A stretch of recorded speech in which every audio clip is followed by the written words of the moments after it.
Tunapoangalia muhuri katika mihuri ya Suleiman, basi huwa pia tunaangalia muhuri huu wa 6 ambao huwa ni muhuri wa Shams katika namba 6.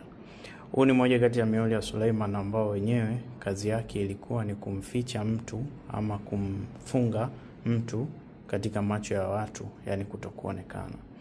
Ni moja kati ya mihuri maarufu sana katika vitabu vya kiganga na vitabu vya masuala mazima ya miujiza na kadhalika.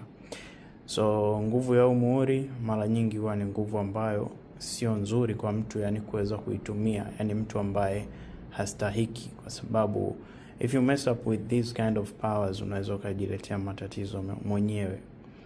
So huu ni moja kati ya mihuri ambayo inaaminika kwamba mwenye nao alikuwa akiutumia basi anaweza kupotea kwenye macho ya watu. Mathalan, mfano unataka watu wasiweze kukuona, ingawaje those ambao utakuwa willing waweze kukuona watakuona, lakini unaweza kuselect kwamba mtu fulani na fulani na fulani wasinione popote pale nitakapokuwa, basi this one inaweza ikakupa invisibility na hakuna mtu atakayekuona ukiwa unatoka wala unarudi.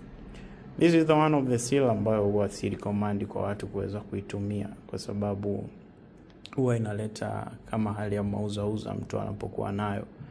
So you have to learn wisdom first and then unaweza kaendelea na muhuri, kwa sababu ni moja kati ya mihuri ambayo ina hekima sana katika matumizi. Basi kwa hapa leo nitaishia hapo kwenye muhuri wa 6 pamoja na wa 7.